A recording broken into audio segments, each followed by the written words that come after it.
저를 국어운동에 나서게 해준 은인이요, 이호덕 선생은 선배였습니다. 저는 이호덕 선생님을 뵌 적도 없고 제자도 아닙니다. 그렇지만은 선생님의 한글 전용 우리말 실천 운동의 그런 노선이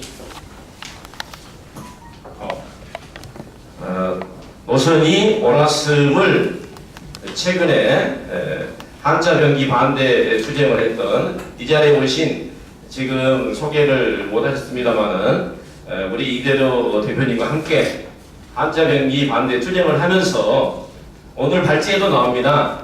이호덕 선생님이 1990년대 2000년 초까지 우리 말들을 지킨 그 실천 운동이 나옵니다. 그 바톤을 부족하지만 저희들이 이었다고 생각을 합니다. 우선 제가 20분 밖에 발제 시간이 주어지지 않기 때문에 여러 선생님들 익히 잘 아시겠지만은 선생님들을 위해서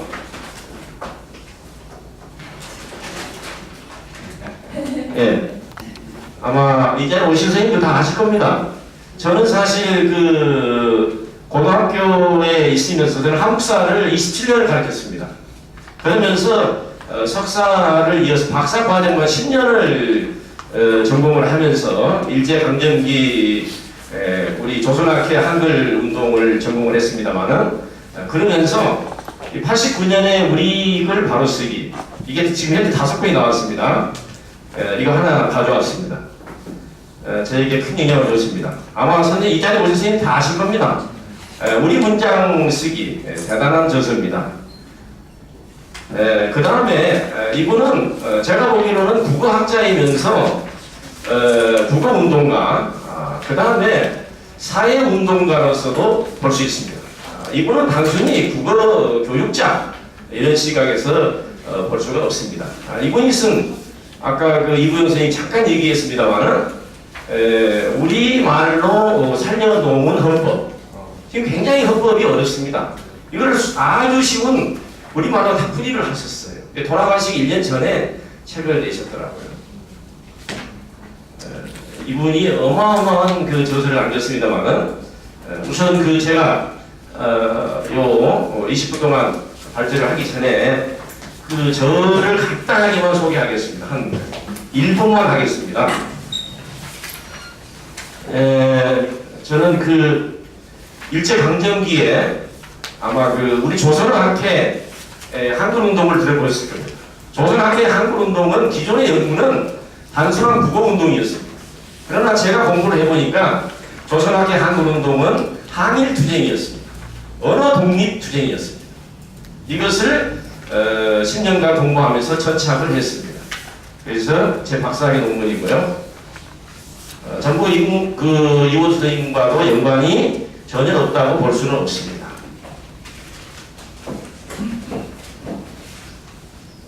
박사과정 시절에 이분이 북한에 외국 열사능에 계십니다.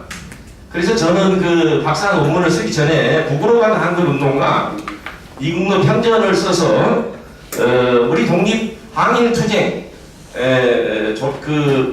치안유지법에 대해서 징역 6년을 받으신 우리 대한민국에서는 하나도 해준 게 없습니다. 저는 이분의 명예를 회복시켜 줘야 되겠다 이렇게 생각을 했습니다. 그 이후로 제가 관여했던 게 이국노 선생님의 우리말글 연구와 민족운동, 이 책을 여러 학자들과 같이 냈고요. 그 다음에 제 박사 논문을 더 보강을 해가지고 조선학회 항일투쟁사 2012년에 냈습니다. 근데 이런 운동은 이호덕 선생님 같은 훌륭한 교육운동가, 애국자가 있었기 때문에 저도 바톤을 이어받았다 이렇게 생각합니다. 그 다음에 저는 역사학자지 국어학자가 아닙니다. 그러나 국어학자들이 자기 선배의 역사를 정리를 하지 않았어요. 조선학회 언어독립투사들 33인에 대해서 제가 최초로 밝혔습니다. 이분들이 무슨 활동을 하셨는지 그래서 저를 간단히 소개를 했고요. 우선 제 발제문이 나와 있을 겁니다. 제가 크게 이호 선생의 우리 말글 운동. 근데 이번의 특징은 우리 말글을 바로 써야 된다는 겁니다. 이 책도 우리 글을 바로 쓰기지 않습니까? 자, 그래서 제가 우선 소 제목을 그럼 우리는 대한민국 국민인데 우리는 왜 우리 말글을 바로 써야 되는지 그 부분에 대해서 서론에 제 의견을 밝혔고요. 그 다음에 두 번째는 이원덕 선생님이 도대체 우리 말글을 어떻게 인식했느냐. 이게 저에게는 사상사적으로 굉장히 중요했습니다. 자, 이와 더불어서 이분은 이런 대국어학자이면서 끝난 것이 아니고 우리 말글을 현장에서 몸으로 지켜냈습니다. 그래서 실천 운동을 하신 분이죠. 지금 이 자리에 두 분의 공동 대표님이 오셨습니다. 방금 소개받으신 우리 고영애 회장님이 우리말을 살리는 교회 모임을 사실 이호덕 선생님이 만드셨습니다. 98년에. 그리고 2002년까지 활동을 하시다가 2003년에 서거하셨습니다. 또 이 자리에 오신 정말로 평생을 50년간 국어 독립운동을 해오신 이따 소개를 하시겠습니다만은 이대로 대표님이 함께 우리말을 살리는 견해 모임을 창단해서 어마어마한 김대중 정권, YS 김대중 정권의 그런 못된 언문 정책, 국어 정책에 맞서는 그런 실천 투쟁을 벌였습니다. 그 부분에 대해서 설명을 해드리고요. 그 다음에 제가 공부한 바로는 그러면 도대체 이호덕 선생의 우리 말글 운동이 우리 역사상 무슨 의미가 있느냐. 저는 이분의 책을 저는 일제강점기 이후에 지금 2000년까지 우리 국어운동사를 한번 정리를 해보려고 합니다. 그래서 이근노, 재연배, 그 다음에 이호덕 선생까지. 그래서 우리 말글 바로쓰기 운동의 역사적 의미는 제가 공부하기로는 이 우리 말글을 바로 쓰는 것은 우리나라의 민주화에 기여한다는 겁니다.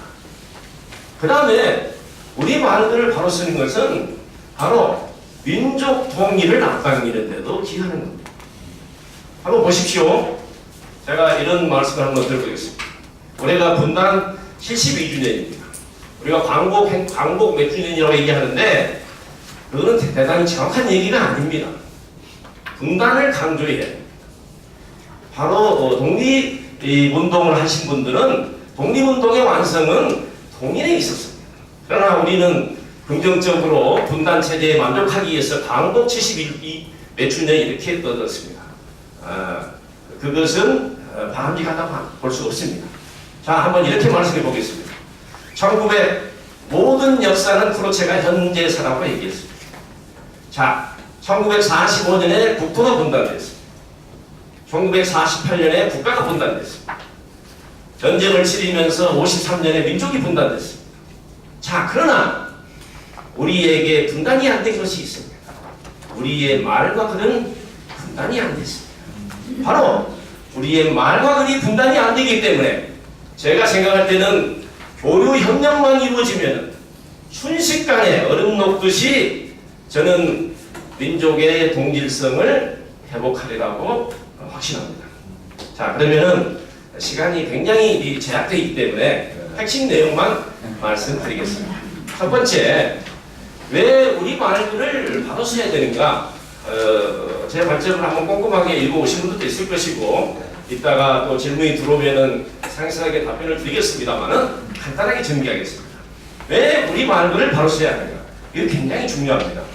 자, 요즘에 보면은 우리 말과 글을 어나운서나 교수들이 한자도 섞어 쓰고 영어도 섞어 쓰고 되는 거 아니냐? 무방하지 않느냐? 세계화 시대 이렇게 볼 수도 있습니다. 그거는 맞지 않습니다. 왜 우리 말글을 바로 써야 됩니까? 제가 생각하기로는 우리 대한민국이 민주주의 국가이기 때문에 우리 말글을 바로 써야 됩니다. 우리 말글에서 차별받지 않아요. 민주국가입니다. 과거에서 말글이 차별받는 시대는 전부 봉건 시대였습니다. 민주국가는 지도자나 모든 사람은 전부 다 자신의 말을 누구나 소통과 대화를 할 수 있어야 됩니다. 자, 예를 들면 필리핀이나 인도의 경우를 한번 들어보겠습니다. 이 나라들 얼마나 장기간의 식민지를 거쳤습니다. 그 폐해가 지금도 나타나고 있습니다. 영어를 아는 계층만이 사회를 장악하고 있습니다. 나머지 영어를 모르는 고유어만 아는 사람들, 고급의 문화 혜택을 누리지 못하고 있습니다. 따라서 우리 대한민국이 잘 되려면은 우리의 말글을 결국은 한글로 쉬운 말로 써야만이 결국은 민주국가가 실현되는 것이다, 이렇게 생각이 듭니다. 자, 그러면은 너무나 시간이 지금 적게 주어져가지고 일제강점기에 그렇지만은 간략하게 얘기를 해보겠습니다. 일제강점기에 조선왕조는 여러 선생님이 잘 아시지 않습니까? 조선왕조를 사극에서 미화한다는 것은 이것은 반역사적인 겁니다. 조선왕조는 양반을 중심으로 하는 지배계층들만이 한자말과 한문을 착용했습니다. 우리 조선의 민중들의 90%는 문자 생활에서 박탈당했습니다. 문맹 상태였습니다. 일제강점기 한번 사례 들어볼까요? 1930년대 통계자료, 우리 한글, 한자, 일본말을 모르는 국민이 조선민중이 80%였습니다. 그럼 조선왕조가 얼마나 비민주적이라는 걸 알 수 있습니다. 자, 일제강점기는 그야말로 일본어와 이란 혼용체의 일문이 강요되고 있었습니다. 그럼 일본은 일본 제국은 왜 자신들의 말을 강요했을까요? 그것은 우리 조선민족을 영구히 식민 지배하기 위해서. 결국은 문맹 상태는 해결되지 않았습니다. 해방 이후에 이 독립국가, 민주국가가 이래서 중요한 겁니다. 바로 두 개의 나라가 세워졌지만 해방 이후에 의무교육으로 문맹에서 해방됐습니다. 자, 그러나 중요한 문제가 있습니다. 두 개의 문제가 등장했습니다. 기득권들의 방해로 인해서 바로 북한 혼용체의 문자 생활을 강요했습니다. 또 영어 사용 영문 포기를 대한민국에서는 기득권들은 고수했습니다. 이것은 우리의 말글의 민주화를 방해하고 국민의 귀와 눈과 귀를 가린 것이다. 몇 가지 대표적인 말에 거짓말을 많이 제가 들었습니다만, 예를 들면은 말글을 민주화하는 것이 이게 대단히 중요한 우리 민주국가를 세우는 핵심입니다. 예를 들면은 뇌물 먹은 검사를 뇌물 검사를 하지 않고 떡값 검사라고. 이것은 안 되는 거죠. 예를 들면은 지금도 쓰고 있습니다. 이 분탕질하는 겁니다. 엄연히 공사가 있는데 공기업 반대가 사기업이에요. 그러면 현대나 그러면은 삼성이 무슨 민영 기업입니까? 그 사기업이라고 해야 되죠. 사용하라고 해야 돼요. 그러나 이렇게 지금 쓰지 않습니다. 자, 이런 상황에서 바로 한글 전용 쉬운 말을 쓰기 운동은 조선학회, 한글학회에서 활발하게 활동을 했고, 해방 이후에 최현배 선생이 미군정청의 편수국장으로 있으면서 초중등 교과서의 한글 교과서, 한자의 한글 표기, 한글 전용을 관찰했습니다. 자, 그럼에도 불구하고 두 가지의 큰 과제를 남겼습니다. 이 최현배 선생님의 한계입니다. 이우덕 선생님과 좀 다른 부분인데요. 어려운 한자어를 쉬운 우리말로 풀어내지를 못했습니다. 그리고 지금까지도 영어가 우리말을 질식시키기 시작했습니다. 이 두 가지의 과제를 이우덕 선생님 제가 보기로는 해결하는데 앞장서 나가기 시작합니다. 저는 대단한 업적이라고 생각합니다. 첫 번째, 어려운 한자말을 예를 들면은 빚을 갚다를 변제라고 씁니다. 그러니까 한자로 된 변제를 변제라고 쓰고 있는데, 이 정도까지는 최현배 선생님의 이국문 선생님도 갔어요. 그런데 이우덕 선생님은 갚았다 이렇게 하면 된다고. 변제라는 말이 얼마나 어렵습니까? 예를 들면은 뭐 무수한 그런 용어들이 있겠죠. 자, 그 다음에 영어도 우리말로 고쳤어야 됩니다. 지금 생각을 해보십시오. 시간이 너무도 짧아가지고. 그럼에도 불구하고 한번 얘기해 보겠습니다. 싱크홀이라는 말을 하고 있습니다. 아나운서들이. 요새 그냥 땅꺼짐이라고 합니다. 그래서 시골 할머님들이 싱크홀 현상이 발생했다고 하면 이거 알겠어요.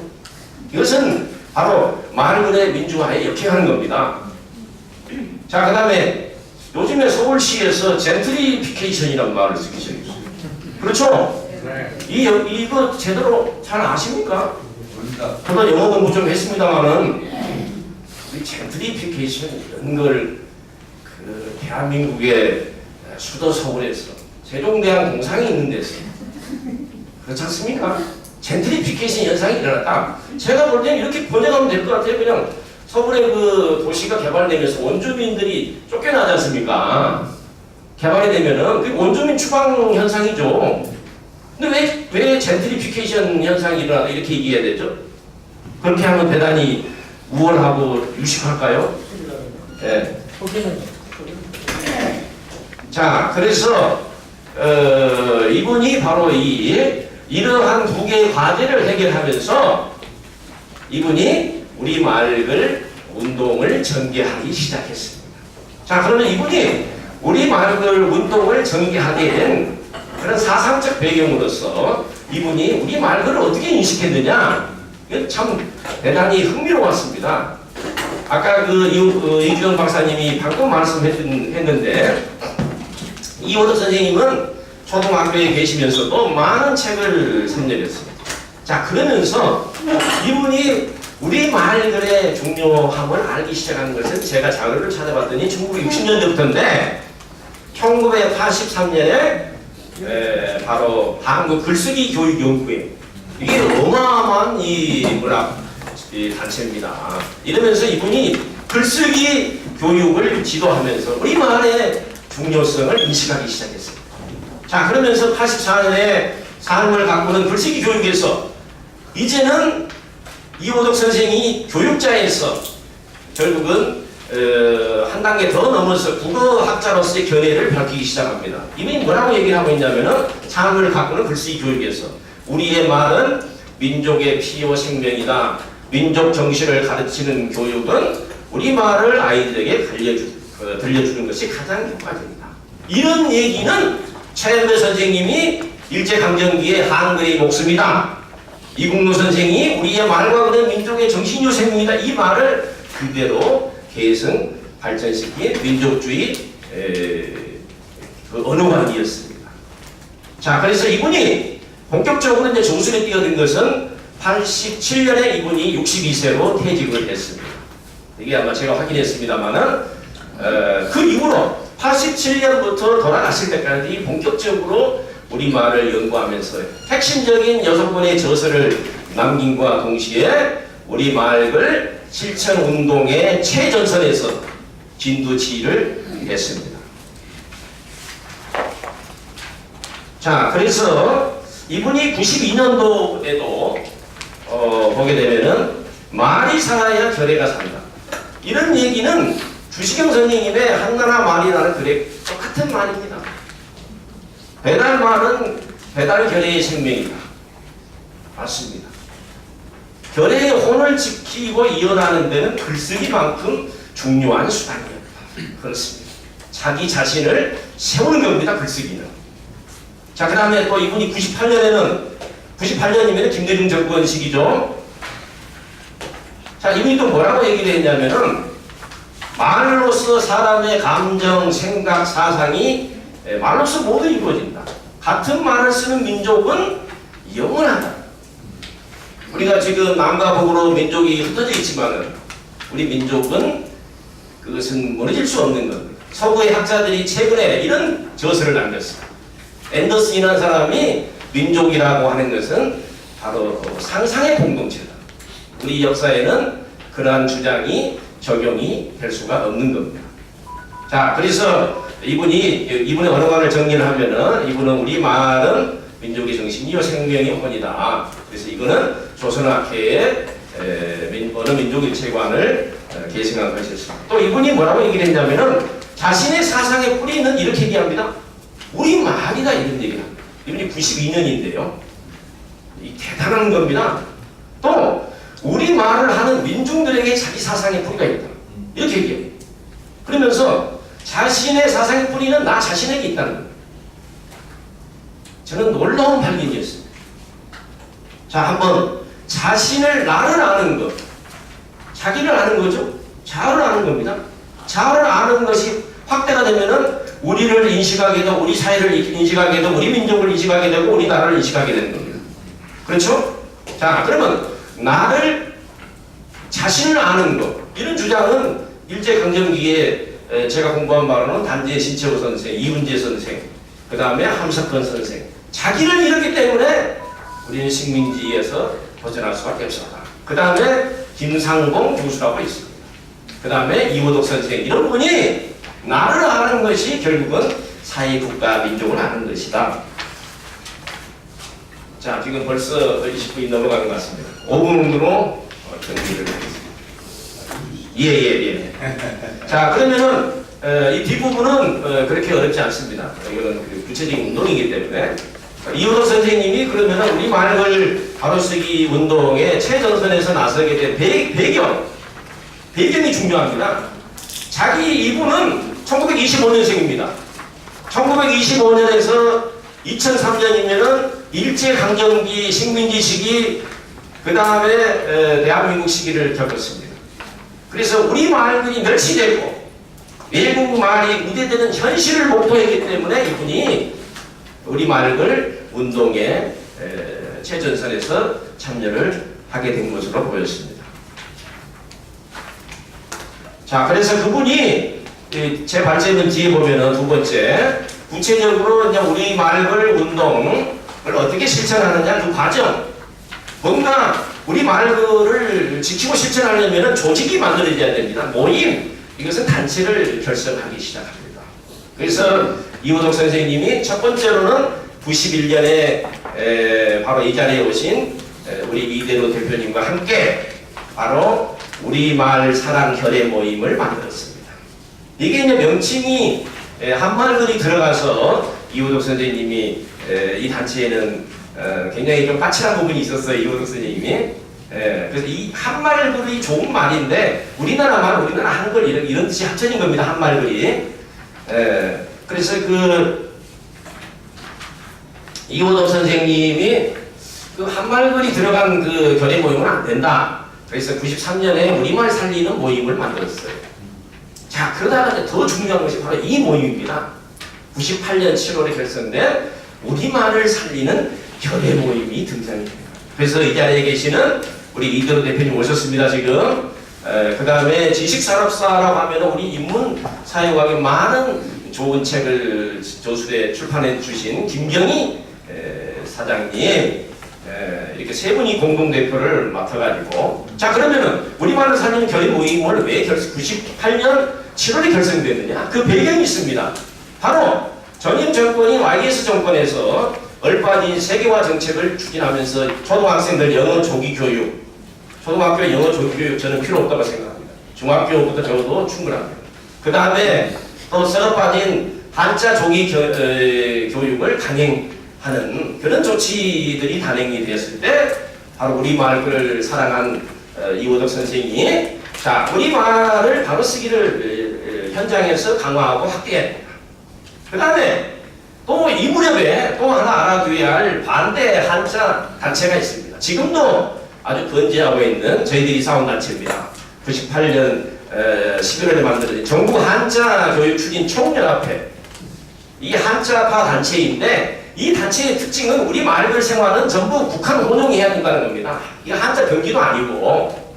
그런데 그 이론의 수계는 일제강점기의 경성제대 국어교육과 출신들, 걔네들이 1969년에 만든 북한 혼용체로 써야 된다는, 그게 바로 잠깐만 날리겠습니다. 예, 네. 1분만 더 쓰겠습니다. 아니 네. 한국 시간이 아니고 용어에 관한 거. 예, 죄송합니다. 그러나 그 부분은 제가 책임지겠습니다.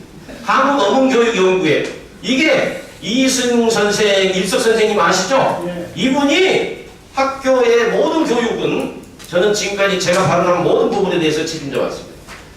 예, 북한 혼용체로 해야 된다. 어문 연구. 그 그래서 이분이 20년간 한국 어문교육연구회, 지금 이것도 여기서 보면은 국어학자들이 전부 북한 원용체로 쓰고 있습니다. 아주 골동품 학술지입니다, 이게. 자, 그래서 이 바토를 바로 전국 한자 주진 교육 총연합회 진태아라는 인물이 있습니다.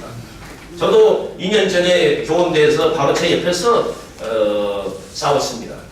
제가 저희들이 지지 않았습니다. 자, 그래서 이분들이 바로 북한 원용의 문자 생활을 하기 위해서 한글 전용법 폐기를 청원하고 국회의원을 동원하고 한난당 있지 않습니까? 박원홍 그 국회의원 동원해서 일해서 이 한글 48년에 만들어진 한글 전용법 지키기 천만 서명운동본부를 우리말 살리는 결의 모임 우리 이덕 대표님과 함께 바로 이분이 본부장이 되고 대표님도 참여하고 그래서 이분들이 싸워서 결국은 승리를 했습니다. 자, 그 다음에 김대중 정권 부분이 있습니다. 김대중 정권에서도 김대중 정권이 공과 과가 많이 있습니다. 그러나 허물로서는 이분이 한자 병기 병기 정책을 추진했는데 우리 이호덕 선생님이 또 최전선에서 제 발제문에 자세히 나와 있습니다. 그 다음에 우리말을 살리는 각종 대안 제시 이 부분은 아마 제목만 읽으셔도 전부 다 알 수 있을 겁니다. 그 다음에 아까 말씀했던 그 저서, 그 다음에 우리말을 바로쓰기 운동이 가지고 있는 의미 이 부분도 제가 소투에서 말씀을 드렸기 때문에 제가 20분을 넘겨서 선생님들께 죄송합니다. 이상입니다.